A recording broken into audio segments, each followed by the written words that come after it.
கிறிஸ்துவுக்குள் மிகவும் பிரியமான எனதர்மை சகோதர சகோதரிகளே, நம்மை சிருஷ்டித்தவரும் நம்மை உண்டாக்கினவரும் நம்மை ஒருபோதும் மறந்து போகாதவருமாகிய இயேசு கிறிஸ்து முனையற்ற நாமத்தினாலே உங்கள் எல்லாரையும் வாழ்த்தி ஆசீர்வதிக்கிறேன். அல்லேலூயா.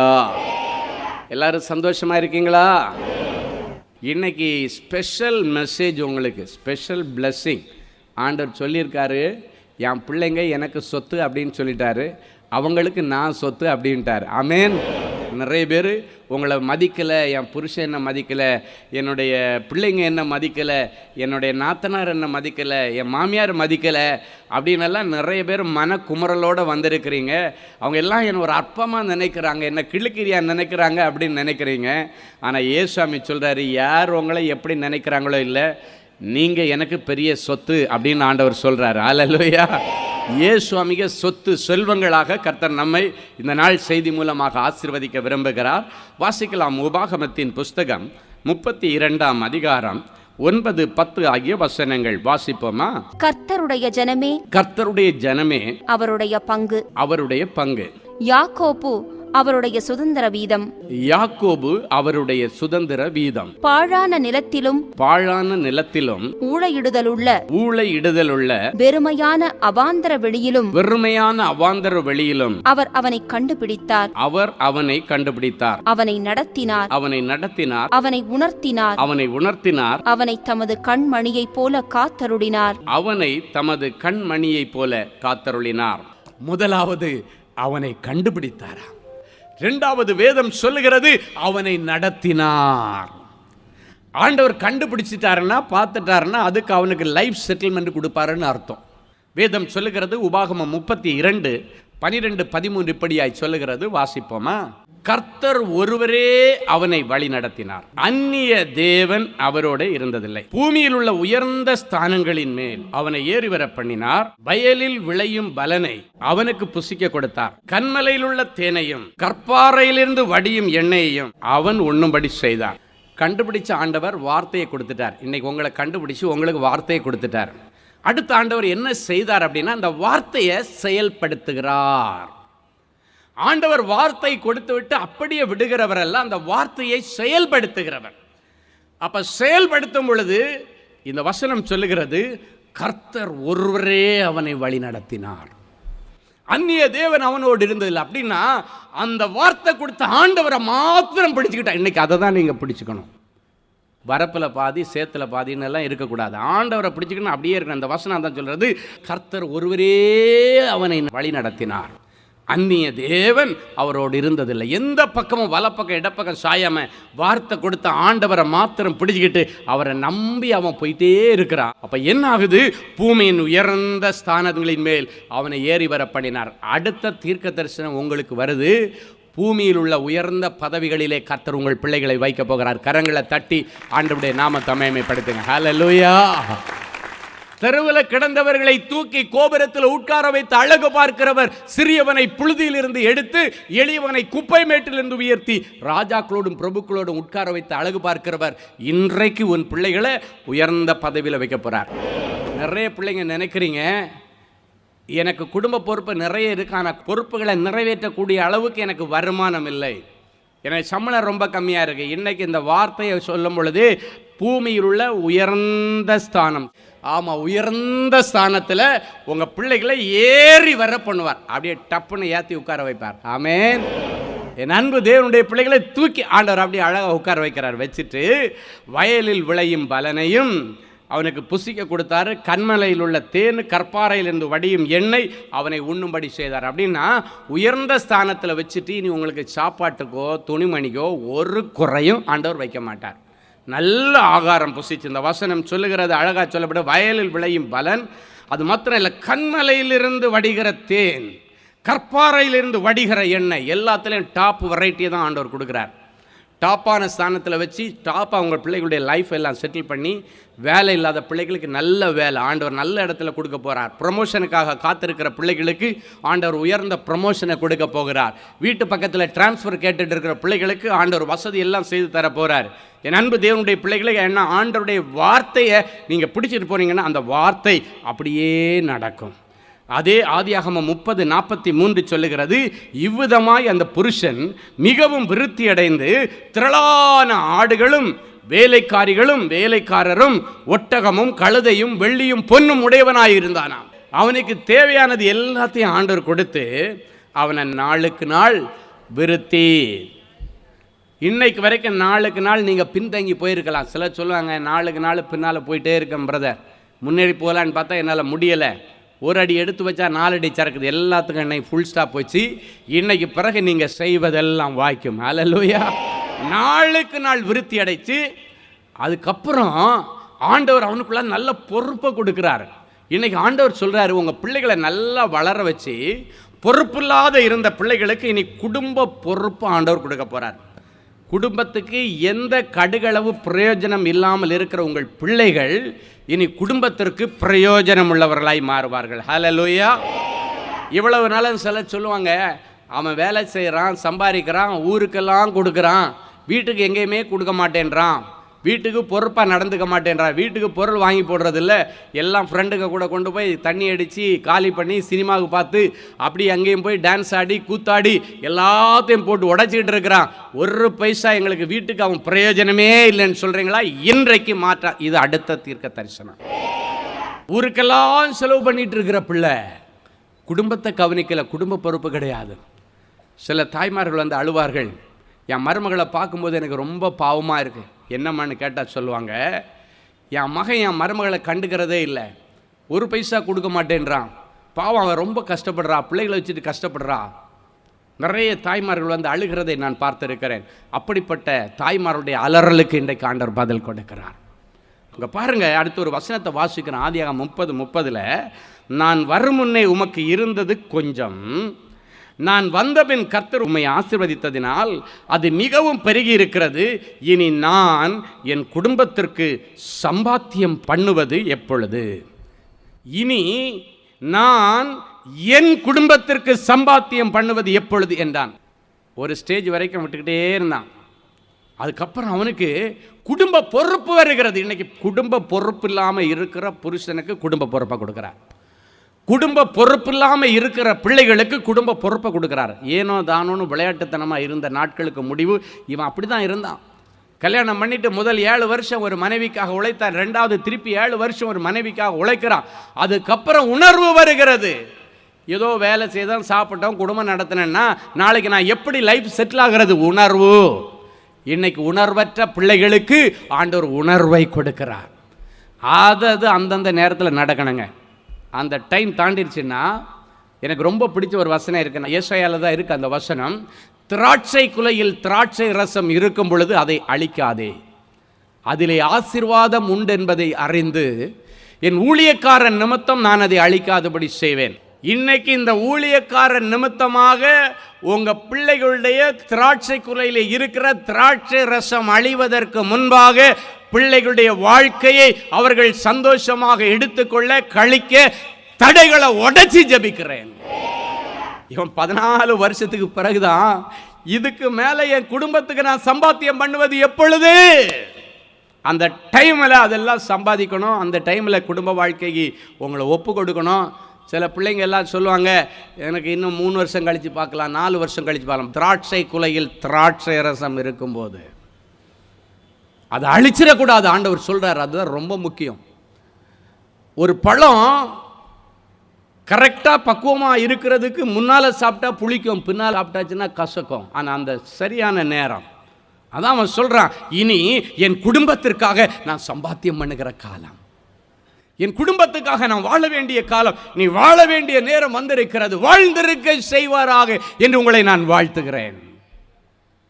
வேதம் சொல்லுகிறது, இஸ்ரவேலின் வீட்டை கட்டுவித்த ராகேலை போலவும் லேயாளை போலவும் உன்னை வாழ்ந்திருக்க செய்வாராக. வாழ்ந்திருக்க செய்வாராக, இந்த வார்த்தை உங்கள் குடும்பங்களிலே இப்பொழுது இறங்கி பலிக்கிறது. வாழ்ந்திருக்க செய்கிற ஆண்டவர்.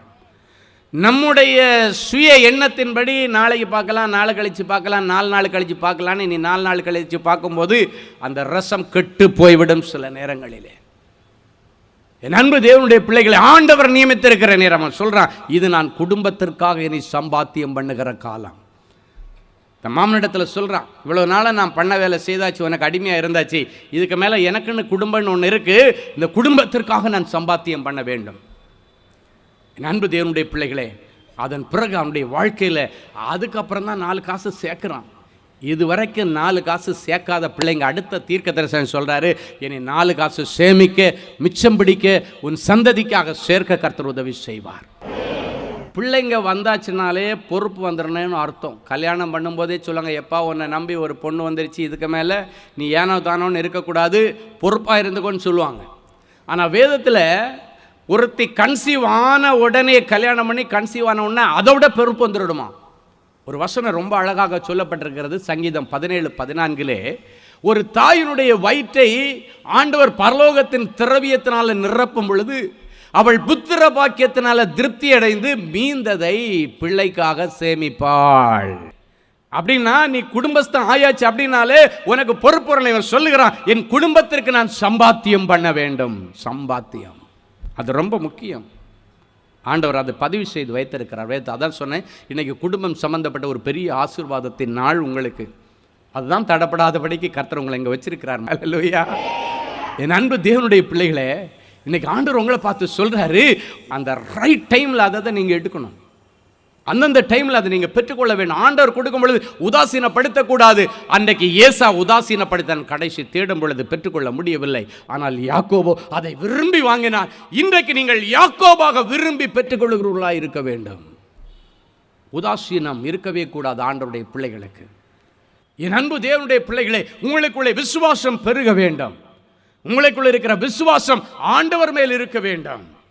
அவன் சொல்றான், குடும்பத்திற்காக நான் சம்பாத்தியம் பண்ணுகிற காலம். இன்னைக்கு உங்களை பார்த்து ஆண்டவர் சொல்றாரு, இவ்வளவு நாளும் குடும்பத்தை நீங்கள் கண்டுக்காமல் விட்டுருக்கலாம், ஏனோ தானோன்னு விட்டுருக்கலாம். இன்னைக்கு பிறகு விடக்கூடாது. உங்கள் குடும்பம்னா அது அழகாக கட்டுக்கோப்பாக அழகாக கிரிப்பாக நீட்டாக இருக்க கணவன் மனைவி பிள்ளைங்க அப்படி அழகாக இருக்கணும். சில நேரங்களில் ஏழை குடும்பங்கள் தான் இருக்கும். ஒரு சின்ன டிவிஎஸ் சுட்டி வச்சுருப்பாங்க. அதில் முன்னால் ஒரு குழந்தை, இடையில ஒரு குழந்தை, அதுக்கப்புறம் புருஷன், பின்னால் ஒரு குழந்தை, அதுக்கப்புறம் பின்னால் ஒரு மனைவி. பாருங்கள், ஒரு சின்ன வண்டி தான், அதில் 5 பேர் ட்ராவல் பண்ணுவாங்க. எனக்கு அதெல்லாம் பார்க்கும்போது காரில் உட்காந்துட்டு அவங்கள ப்ளஸ் பண்ணுகிற பழக்கம் எனக்கு உண்டு. ஹல்லேலூயா. அன்பு தேவனுடைய பிள்ளைகளே, இந்த யாக்கோபுடைய வாழ்க்கையில் ஆண்டவர் அவனை கண்டுபிடிச்சதுக்கு பிறகு அவரே அவனை நடத்த ஆரம்பித்தார். ஆச்சரியமாக நடத்தினாரா. அது மட்டும் இல்லை, சேமிக்கிற காலம் அடுத்த தீர்க்க தரிசனம். ஒரு தாய்க்கு கற்பத்தில் ஆண்டவர் பரலோக திரவியத்தை அனுப்பும் பொழுது ஆண்டவர் சொல்றாரு, மீந்ததை பிள்ளைக்காக சேர்க்கணும், கவனமாயிரு, பொறுப்பாயிரு, உன் குடும்பத்துக்காக நீ சம்பாதி, நல்லா சேர்த்துக்கோ, ஞானமாயிரு. ஏசாவை போல விட்டு கொடுத்து விடக்கூடாது. ஏசாவை போல அசட்டையா அதை தூக்கி எறிந்து விடக்கூடாது. வாழ்க்கை வாழ்வதற்கு, அழிவதற்கு அல்ல, கெடுவதற்கு அல்ல, வேதனைப்படுவதற்கு அல்ல. எந்த குடும்பத்தில் அம்மா அப்பா அக்கா தங்கச்சி அந்த உறவுகள் எல்லாம் நல்லா இருக்கும், அண்ணன் தம்பி எல்லாம், அந்த குடும்பம் நல்லா கிரிப்பாக இருக்கும். அந்த குடும்பத்தை அசைக்க முடியாது. சிலர் சொல்லுவாங்க, பார்த்துருப்பீங்க நீங்கள், ஏய் அவங்க அண்ணன் தம்பி 4 பேர், அவன் விஷயத்தில் விளையாடாத, 5 பேரும் வந்தான்னா வெட்டியே சாவடிச்சிடும் உன்னை, ஜாக்கிரதைன்னுவாங்க. கேட்டிருக்கிறீங்களா? ஆனால் அவங்க அண்ணன் தம்பிக்குள்ளால் அவங்க ஒற்றுமையாக இருக்கிறாங்க. ஆனால் பிரிஞ்சிருந்தா, அவனுக்கு அடித்து போட்டால் கேட்குறதுக்கு ஆள் இல்லடான்னு சொல்லுவாங்க. இன்றைக்கி அந்த ஐக்கியத்தை ஆண்டவர் உங்களிடத்தில் எதிர்பார்க்கிறாரு. இன்னைக்கு உங்களுக்கு அந்த ஐக்கியம் ரொம்ப அவசியம். 3வது ஆண்டவர் சொல்லுகிறார், அவனை நடத்துறது மாத்திரம் இல்லை, அவன் இருக்கிற இடத்துல அவனை உணர்த்துகிறார். சரியான நேரத்தில் ரைட் டிசிஷன் எடுக்க வைக்கிறது அடுத்த ஒரு முக்கியமான ஆசீர்வாதம்.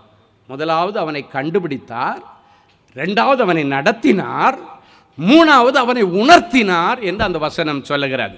ஆதியாகமம் 31 1வது வசனமும் 3வது வசனமும் வாசிப்போமா? பின்பு லாபானுடைய குமாரர் எங்கள் தகப்பனுக்கு உண்டானவைகள் யாவையும் யாக்கோபு எடுத்துக்கொண்டான் என்றும், எங்கள் தகப்பனுடைய பொருளினாலே இந்த செல்வத்தை எல்லாம் அவன் சம்பாதித்தான் என்றும் சொன்ன வார்த்தைகளை யாக்கோபு கேட்டான். கர்த்தர் யாக்கோபை நோக்கி, உன் பிதாக்களுடைய தேசத்திற்கும் உன் இனத்தாரிடத்திற்கும் நீ திரும்பி போ, நான் உன்னோடு கூட இருப்பேன் என்று சொல்லுகிறார். 20 வருஷத்துக்கு பிறகு ஆண்டவர் அவனை ஆசீர்வதிச்சு அவனை வியாபாரத்துக்கு தொழில் செய்கிறதுக்கு அனுப்பி 14வது வருஷம் ஆகும் பொழுது, இதுக்கு மேலே நீ மிச்சம் பிடிக்கணும்ப்பா, உனக்கு ஃபேமிலின்னு இருக்குது, நல்லபடியாக நீ 4 காசு சேர்க்கணும்னு சொல்லி அவனை நடத்தி அவனுக்கு சம்பாதிக்கிறதுக்கு வழிகளை எல்லாம் ஏற்படுத்தி கொடுத்துட்டான் 14வது வருஷத்தில்.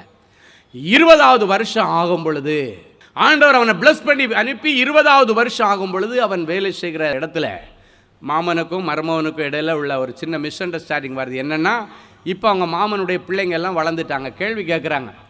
அப்பா இன்வெஸ்டிங் பார்ட்னர், மருமகன் ஒர்க்கிங் பார்ட்னர். இப்போ இன்வெஸ்டிங் பார்ட்னருக்கு பிள்ளைங்க எல்லாம் என்ன சொல்கிறாங்க, இவன் என்கிட்ட ஒர்க்கிங் பார்ட்னராக சேர்ந்தான், எக்கச்சக்கமாக பணம் எல்லாம் சம்பாரிச்சிட்டான், அதனால இவன் எங்கள் அப்பா மூலமாக தானே இவ்வளவு சம்பாதிச்சான். அவன் வேலை செய்ததெல்லாம் அங்கே நினைக்கலாம. இவன் வர்றதுக்கு முன்னாடி அவங்க அப்பனுடைய நிலைமை என்னன்றது இவனுக்கு நினைக்கல பசங்க.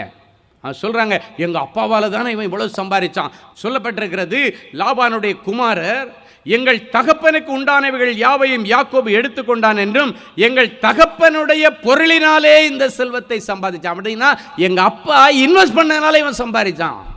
என் தகப்பனுடைய பொருளினாலே அப்படின்னா இன்வெஸ்ட்மெண்ட்டில் தான் இவன் இன்னைக்கு சம்பாரித்து நிறைய காசெல்லாம் சேர்த்துட்டான். இவனுக்கு நிறைய ஆடு, நிறைய ஒட்டகங்கள், குதிரை எல்லாம் நிறைய அவனுக்கு செல்வங்கள் இருக்கிறதுன்னு சொல்லி அங்கே அப்போ தான் ஒரு சின்ன பூசல் ஆரம்பிக்குது. ஆண்டவர் நேரம் இறங்கி வச்சுட்டார். கமான் யாக்கோப், கமான், உனக்கு செட்டில்மெண்டெல்லாம் ஃபுல்லாக கொடுத்தாச்சு. இதுக்கு மேலே இந்த இடத்துல இருந்துட்டு உன் மனவேதனை படாத அளவுக்கு உனக்கு நல்ல ஆலோசனை சொல்கிறேன் அப்படின்னு சொல்லி ஆலோசனை கர்த்தர் கண்டுபிடிச்சாரு, நடத்தினாரு. அந்தந்த நேரத்தில் decision making is very very important. அந்த டிசிஷன் மேக்கிங் எப்படின்னா, நீயே எடுக்கக்கூடாது, ஆண்டவர் அந்த டிசிஷன் எடுக்க வைப்பார். அவனுக்கு கரெக்டாக டிசிஷன் எடுக்கிறதுக்கு அந்தந்த நேரத்தில் ஆண்டவர் கூட இருந்தார். அழகாக இருந்து, ஓகே ஆரம்பிச்சிருச்சு, இதுக்கு மேலே நீங்கள் இருந்தால் உனக்கு மரியாதையும் கிடையாது, இதுக்கு மேலே உனக்கு சமாதானமும் கிடையாது, நீ பரவாயில்ல, உன்னை நான் 4 காசு சேர்க்க வச்சுட்டேன்ல, சம்பாதிச்சிட்டேன்ல, இதுக்கு மேலே நீ சம்பாதிச்சதை எடுத்துட்டு நீ உங்கள் அப்பா ஊரில் போய் செட்டில் ஆகிடு அப்படின்னு ஆண்டவர் அவனை ஊருக்கு அனுப்புறதுக்கு பிளான் பண்ணுறாரு. ஆலோசனை கர்த்தர் அதான் உணர்த்துகிறார். ஆண்டவர் உணர்த்தும் பொழுது அதை பெற்றுக்கொள்ளுகிற அளவுக்கு உன் இருதயம் உணர்வுள்ளதாக இருக்க வேண்டும். நிறைய பேர் ஆண்டவர் உணர்த்திக்கிட்டே இருப்பார். இந்த காதில் வாங்கி அந்த காதில் விட்டுருவோம். செவிடன் காதில் சங்கு ஊதின மாதிரி ஆண்டவர் உணர்த்தும் போது நிறைய பேர் கண்டுக்கவே மாட்டாங்க. மதப்பில் எனக்கு தெரியாததா, எனக்கு நடக்காததா, எனக்கு புரியாததா, நான் படிக்காததா, நான் சொன்னீங்கன்னாலே அது ஆண்டவருக்கு பிடிக்காத காரியம். ஆண்டவர் ஒருத்தனை நல்லா ஆசீர்வதிச்சார். ஒரு ராஜா, அவனுக்கு பெயர் நெபுகாத் நேச்சார். ஒரு நாள் நான் என்று சொன்னான், அடுத்த நிமிஷம் மிருகங்களோட புல்லை தான் மேய்ஞ்சான். அந்த நான் ஆணவம் இருக்கக்கூடாது. எனக்கு தெரியும், நான் படிச்சிருக்கிறேன், எனக்கு அனுபவம் இருக்குது, நான் குழந்தை இல்லை. நோ, ஆண்டவருக்கு முன்னால் என்னைக்கு நீங்கள் குழந்தைங்க தான், ஆண்டவருடைய பிள்ளைகள். ஆண்டவரை முதன்மைப்படுத்தி நான் ஆண்டவர்கிட்ட கேட்டுட்டு சொல்கிறேன், செய்கிறேன் அப்படின்றது வேற. எனக்கு தெரியும். சில நேரம் எனக்கு தெரியும்னு சொல்லி பாழும் கிணத்துல போய் நிறைய பேர் விழுந்திருக்கிறதை நான் பார்த்திருக்கிறேன்.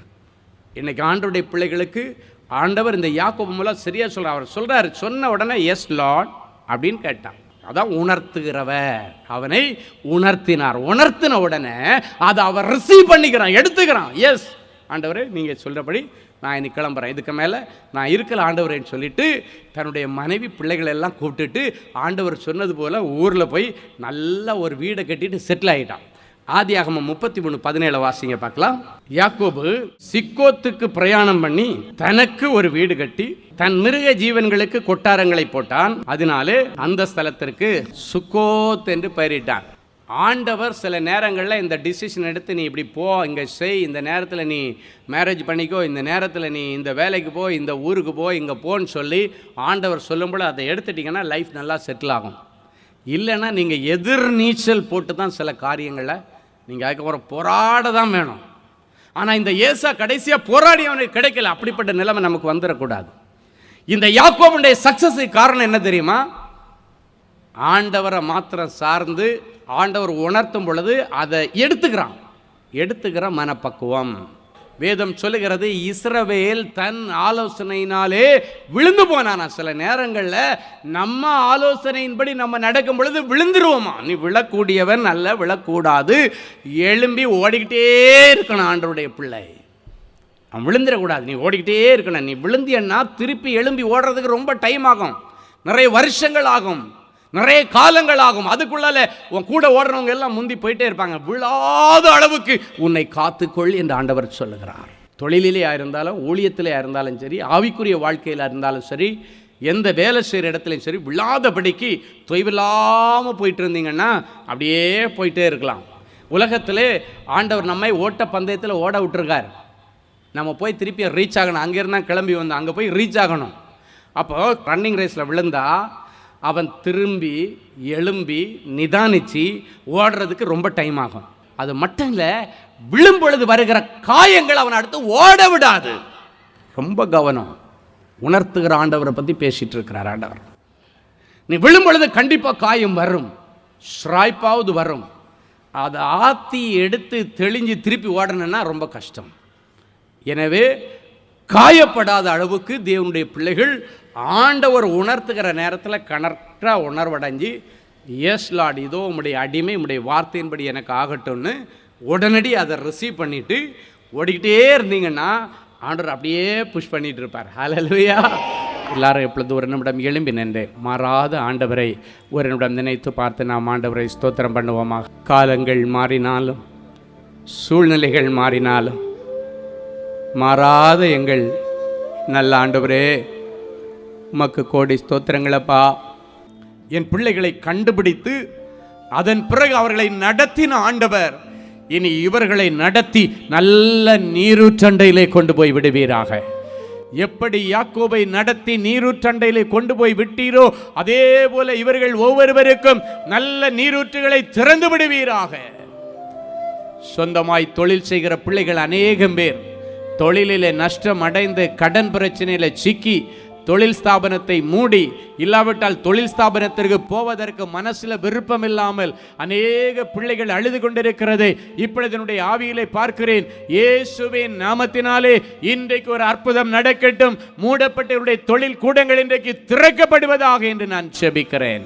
கர்த்தருடைய மகிமை வெளியரங்கமாகட்டும். இவர்கள் வியாபாரத்திற்கு விரோதமாக, குடும்பத்திற்கு விரோதமாக செய்யப்பட்ட மாந்திரீக வல்லமைகள், செய்வினை கட்டுகள், பிசாசின் அந்தகார திட்டங்கள் இயேசுவின் நாமத்தினாலே முறியடிக்கப்படுவதாக என்று நான் ஜெபிக்கிறேன். அவற்றை கேன்சல் பண்ணி ஜெபிக்கிறேன். அவைகள் ஒன்றும் இனி என் பிள்ளைகளை சேதப்படுத்தக்கூடாது. கர்த்தர் மகிமையான காரியங்களை செய்யும். அது மாத்திரமல்ல, பிழைக்க போன இடத்துல அவனுக்கு நல்ல திருமணம் செய்து வைத்த ஆண்டவர், அவன் மாமன் ஊரில் அவனுக்கு நல்ல வாழ்க்கை துணையை கொடுத்த ஆண்டவர், இவர்களை நடத்தும்படிக்கு இவர்களுடைய குடும்பத்தில் தடைப்பட்டிருக்கிற நல்ல சுப காரியங்களை நீர் என் பிள்ளைகளுக்கு செய்து வைப்பீராக. யாக்கோபுக்கு அருமையாய் திருமணம் செய்து வைத்த ஆண்டவர், என் பிள்ளைகளுக்கும் குடும்பத்தில் தடைப்பட்டிருக்கிற திருமண காரியங்களை ஆண்டவர் நிறைவேற்றி தருவீராக. திராட்சை குலையில் திராட்சை ரசம் இருக்கிற இந்த காலங்களிலே அதை அழிக்காதபடிக்கு உம்முடைய ஊழியக்காரனாய் அதற்கு விரோதமாய் இருக்கிற எல்லா தடைகளையும் கட்டுகளையும் உடைச்சு ஜெபிக்கிறேன். இதுக்கு மேல் அது அழியக்கூடாது ஆண்டவரே. இம்மீடியட்டா கர்த்தர் இறங்கி நின்று நேர்வழியாய் நடத்தி கொண்டு போகிற ஆண்டவர், என் பிள்ளைகளுக்கு நேர்த்தியான இடத்துல வாழ்க்கை துணையை கொடுத்து சிறப்பா சுதந்திரமா வாழும்படி ஆசீர்வதிக்கிறேன். உம்முடைய அரவணைக்கிற கையோடு இவர்களை அணைச்சி சொன்ன வார்த்தைகளை நிறைவேற்றும் இயேசுவின் மூலம் பிதாவே. ஆமேன், ஆமேன்.